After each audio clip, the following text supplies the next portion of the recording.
से गम मिले चाहतों में, रिश्ते गुम हुए बादलों में, रूठा है क्यों आसमां, जलती बारिश है ये जिंदगी, टूटी ख्वाहिश है ये जिंदगी।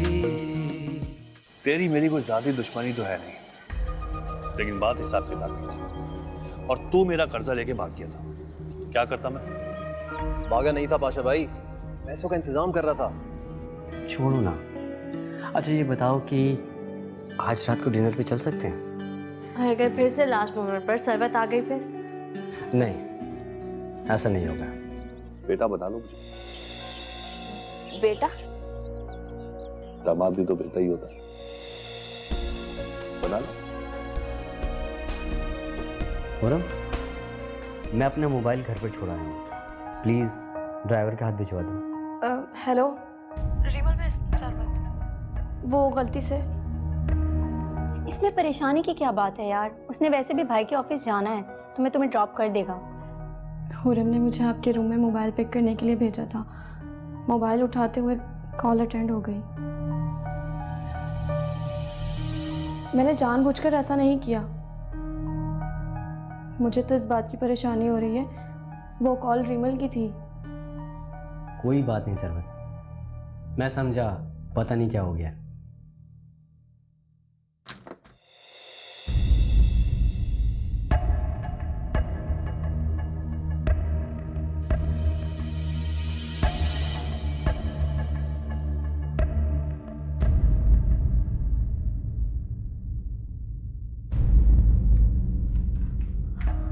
How dare you, Arman? Rimal एक मिनट, मेरी बात सुनो। तुम्हारी क्या बात सुनूं? मेरी आंखें जो तमाशा देख रही हैं उसके बाद कुछ बोलने या सुनने के लिए बाकी रह जाता है? मेरा मोबाइल घर पर रह गया था और ये तुम्हारा फोन यही था ऑफिस में और सरवत के हाथ में था। नहीं रिमल, अरमान अपना मोबाइल घर भूल गए थे, मैं वही देने आई थी। क्यों आई तुम? अरमान के घर में नौकरों की कमी हो गई है क्या? नहीं अरमान, तुम मुझे धोखा नहीं दे सकते। मैं तुम्हें धोखा नहीं दे रहा हूँ, सरवत बिल्कुल ठीक कह रही है। तुम्हारी किसी भी बात पर यकीन नहीं कर सकती है। रिमल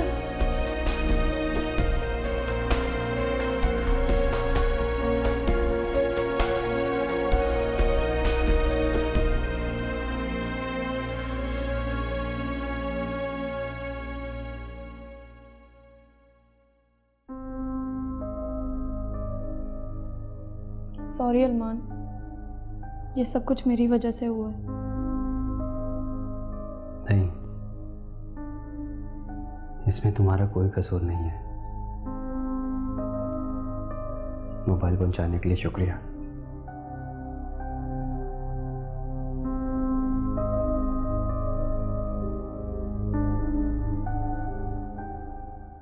जो कुछ मुझे हुरम ने बताया ना, वो सब मैंने आपको बता दिया।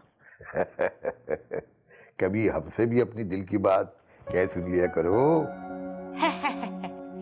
हर वक्त दिल की लगी अच्छी नहीं लगती। ये दिल लगी नहीं, दिल की लगी ही कहानी है जाने अहमद। देखें, अब फिर आप अपनी पटरी से उतर रहे हैं। अच्छा चलो संजीदा बात कर लेते हैं। ये जो रिमल और अरमान के दरमियान गलतफहमी की दीवारें बन रही हैं, ये शायद कुदरत की तरफ से कोई इशारा है। इशारा? कैसा इशारा? वो यही कि दोनों के सितारे आपस में मिलते नहीं हैं, लेकिन जबरदस्ती मिलाने की कोशिश में आपस में टकरा रहे। भाई ये कैसी बात हुई भला? सीधी सी बात है, सामने की बात है, समझने वाली बात है। मगर आप ये भी तो देखें ना कि अरमान उस लड़की को पसंद करते हैं। देखो, पसंद तो कोई भी किसी को कर सकता है, लेकिन क्या वो उसे हासिल कर सकता है, सवाल ये पैदा होता है। अरमान, मेरे यहाँ आने पर, मेरा मतलब है मेरे यहाँ आने की वजह से एक नई प्रॉब्लम। नहीं, ऐसा कुछ नहीं है। दरअसल रिमल की गलत फहमियों का जाल बढ़ता जा रहा है और वो खुद उसमें उलझती जा रही है, इसलिए वो सही फैसला नहीं कर पा रही। अरमान, मेरा ख्याल है आपको उसके पास जाकर बात क्लियर करनी चाहिए। गया था, आज सुबह ही गया था, यही सोच के कि हमारे दरमियान में जो गलत फहमियाँ डेवलप हो रही हैं मैं उसे ख़त्म कर दूँ, और ये हो भी गया था। मगर आज फिर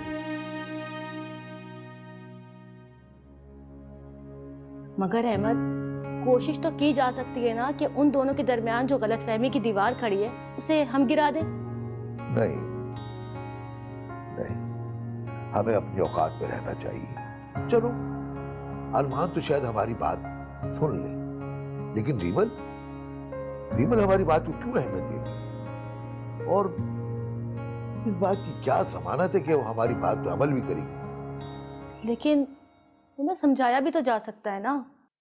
कह तो सकता हूं, मजबूर नहीं कर सकता। कहते हैं कि अच्छा है दिल के साथ रहे पासबान अक्ल, मगर कभी कभी इसे तरह भी छोड़ दे। उफ, इतने मुश्किल अशार बोलते हैं आप। मेरे सर से गुजर गया तो उस रिमल को क्या खाक समझ आएगा? इसीलिए तो कहता हूं कि खामोशी ही बेहतर है। लेकिन फिर शादी होगी कैसे? भाई जान अहमद, इसके लिए तो दुआ ही की जा सकती है।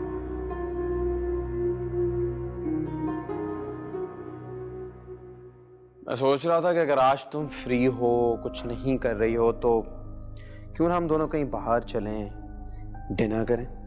नहीं, मुझे कहीं नहीं जाना। क्यों? वजह जान सकता हूँ? कोई खास वजह नहीं है। मैं इस वक्त सिर्फ रिमल और भाई के रिलेशन पर गौर कर रही हूँ। ये सोच रही हूँ कि वो इतनी कि हम दोनों बैठ के डिनर टेबल पे डिसाइड कर सकते हैं। दो दिमाग मिलेंगे, ब्रेनस्टॉर्मिंग करेंगे तो कोई नतीजा निकल ही आएगा ना। क्यों, कैसा आइडिया? जवार, आप तो रिमल के कजन है ना, तो आप बताएं उसकी सोच इतनी।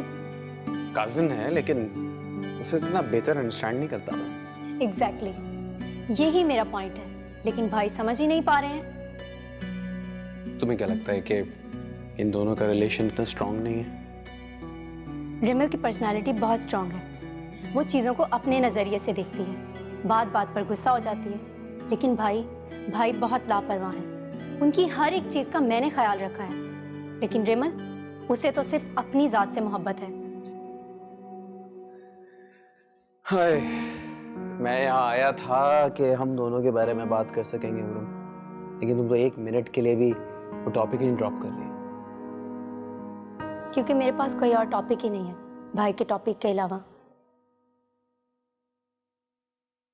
अपनी जात के बारे में भी सोचती हो कभी? इसकी ज़रूरत कभी महसूस ही नहीं हुई। शायद इसलिए क्योंकि मेरी निगाहों के सामने हमेशा भाई का चेहरा ही रहता है।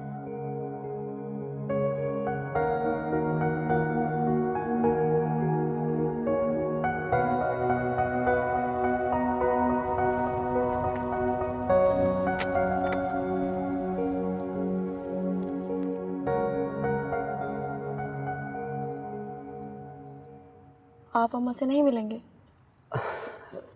नहीं, देर हो जाएगी।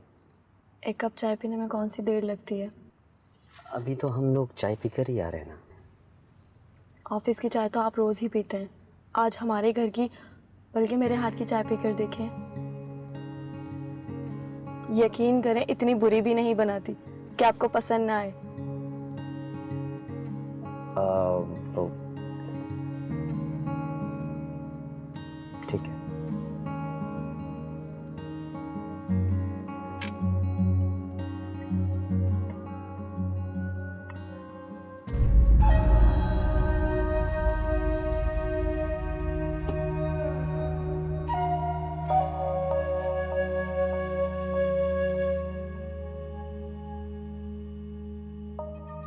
पाशा भाई, सिर्फ 500 रुपये का उधार है, खेलने दो ना। 500 का उधार? जब तेरे पास पैसे होते हैं तुझे कासिम दादा का डब्बू याद आता है, और जब उधार करना होता है तुझे पाशा भाई याद आ जाते हैं। निकल जाए यहाँ से। पाशा भाई खेलने दो ना। प्यार से कह रहा हूँ, समझ जा। चल। पाशा भाई, पाशा भाई। एक मिनट, क्या बात है? क्या पुलिस ने छापा मार दिया जो इस तरह भागता चला आ रहा है? पाशा भाई, वो कार वाला फिर से उसके साथ आया है, अपनी भाभी के साथ, उसके घर। कार वाला? ठीक है, चेप निकाल, आज उसका दिमाग भी ठीक कर देता हूँ। इस साले की तो।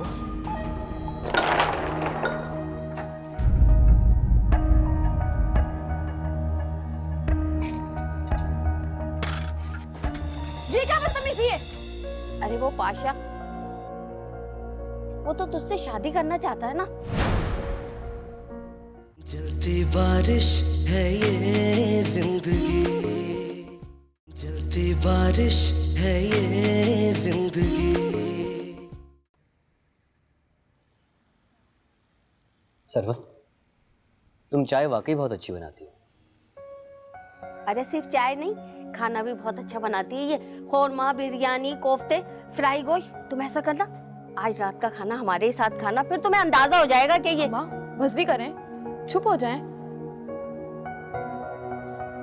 लो भला, इसमें चुप होने वाली कौन सी बात है? जो सच है वही तो बता रही हूँ मैं। आंटी, मुझे आपकी हर बात पर पूरा यकीन है। बस तो फिर आज रात का खाना तुम हमारे ही साथ खाना। नहीं आंटी, आज नहीं। आप तो जानती हैं ना कि मैं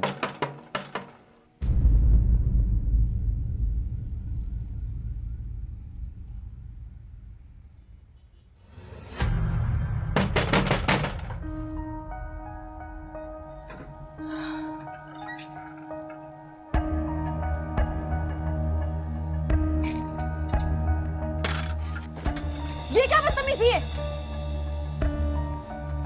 बदतमीजी? बदतमीजी कैसी? अरे जब ये यहां आके बैठ सकता है तो मेरा तो फिर अपना घर है।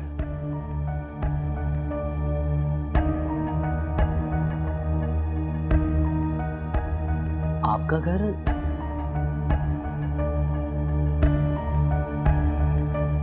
सरवत, ये कौन है? इससे क्या पूछ रहे हैं? मुझसे पूछे, मैं बताता हूं मैं कौन हूं। मैं अरे रहने देना पाशा भाई, ये हमारे मेहमान हैं, फिर हम आपस में बात कर लेंगे। अच्छा, चले मैं यही बैठ जाता हूं। अरमान साहब, ये पाशा भाई हैं, इस मोहल्ले के सबसे बड़े बदमाश। ये वही हैं जिन्होंने आमिर को पुलिस के हवाले कर दिया था। अरे तो ये भी तो बताओ कि तुम लोगों ने मेरे 30 लाख रुपए भी देने हैं और ये घर भी मेरे पास गिरवी रखा हुआ है। बताओ।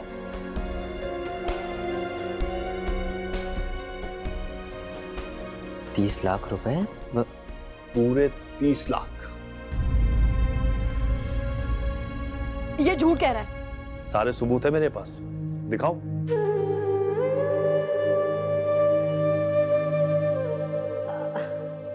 मैं कह रही हूँ ना पाशा भाई, हम आपके एक एक पैसा अदा कर देंगे। खाला, ये मेरे सामने से पैसे मांगते हुए शर्म क्यों आ रही है?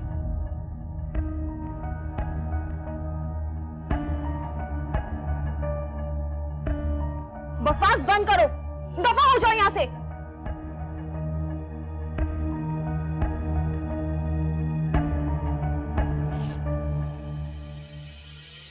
खाला, 1 हफ्ते की मोहलत दे रहा हूं मैं आपको, वरना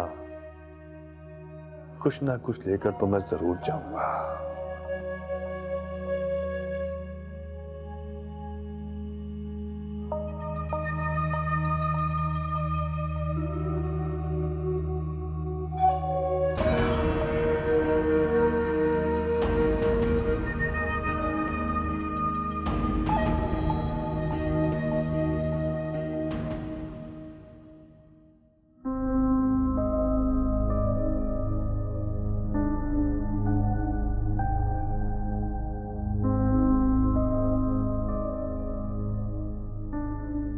भाई आ जाए। रम, मुझे तुमसे एक जरूरी बात करनी है। तुम सरवत के बारे में क्या जानती हो? मेरा मतलब है कि उसकी फैमिली के बारे में, स्पेशली उसके भाई आमिर के बारे में। ज़्यादा कुछ नहीं भाई, बस इतना ही कि उसके वालिद इंतकाल कर गए हैं। उसने बहुत मुश्किल और सख्त वक्त से गुजरकर तालीम हासिल की है और अब वो अपनी वालदा के साथ मिलकर मेहनत मजदूरी करके अपना घर चलाती है। तुम्हें मालूम है उनके ऊपर कितना कर्जा चढ़ा हुआ है? सरवत ने कभी कुछ कहा ही नहीं। कभी सरवत ने तुमसे कुछ पैसे वगैरह मांगे?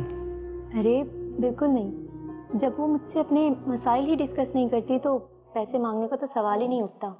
और तुमने भी कभी मालूम करने की कोशिश नहीं की? बहुत बार, मगर सरवत बहुत खुददार है भाई, वो कभी कुछ नहीं कहती। मेरा भी ये अंदाजा था। आखिर बात क्या है भाई, और ये कर्जे की क्या बात थी? दरअसल हुआ ये कि मैं आज उसे घर पे गया था।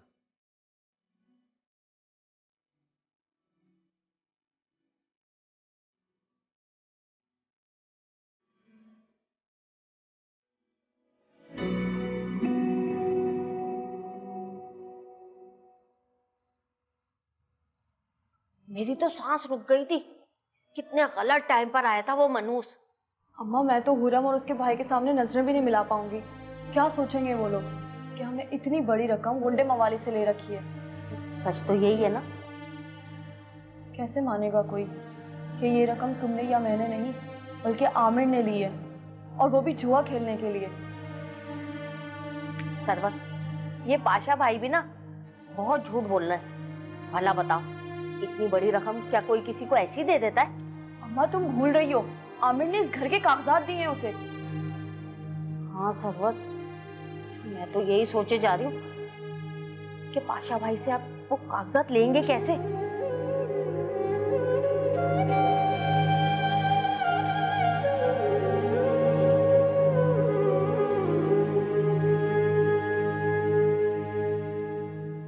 हुरम, मेरा ख्याल है कि तुम्हें सरवत से बात करनी चाहिए। कैसी बात भाई? अगर आप सोच रहे हैं कि मैं सरवत से कर्ज उतारने की बात करूंगी और वो मान जाएगी तो ऐसा मुमकिन नहीं है। वो किसी सूरत नहीं मानेगी। मगर इस तरह पैसों का बंदोबस्त कैसे होगा? यही तो मैं सोच रही हूँ। मैं इसीलिए तो कह रहा हूं कि तुम्हें सरवत को समझाना चाहिए। देखो, 30 लाख हमारे लिए मैटर नहीं करता, हमारे लिए इतनी बड़ी रकम नहीं है, लेकिन उन 30 लाख से वो उस बदमाश का मुंह बंद करा सकते हैं, उसे छुटकारा हासिल कर सकते हैं। क्या तो आप ठीक रहे हैं भाई।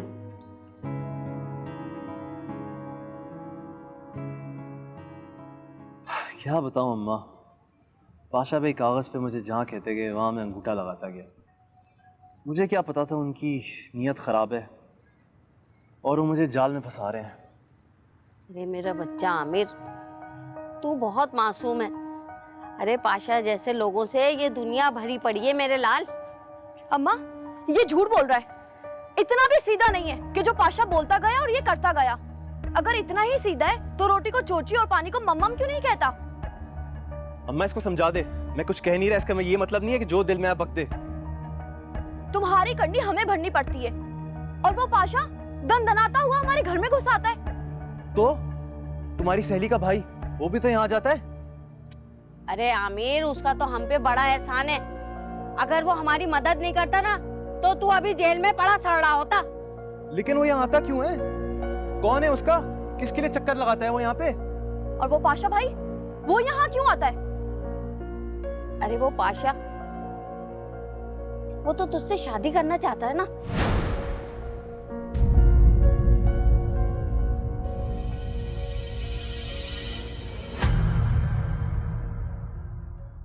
जलती बारिश है ये जिंदगी, जलती बारिश है ये जिंदगी। अरे पागल तो नहीं हो गया कहीं? तो उसकी मर्जी के बगैर उसका निकाह हम कैसे पढ़वा सकते भला? मेरी बजाय तुम सरवत को डिनर पर ले जाओ, बल्कि एक काम करो, मुझे भूलकर तुम उससे शादी कर लो। 30 लाख रुपए, इतनी बड़ी रकम कभी हमने ख्वाब में भी नहीं देखी होगी। और अगर हमने ये रकम उसे वापस नहीं लौटाई ना तो वो फिर से आमिर को जेल भिजवा देगा।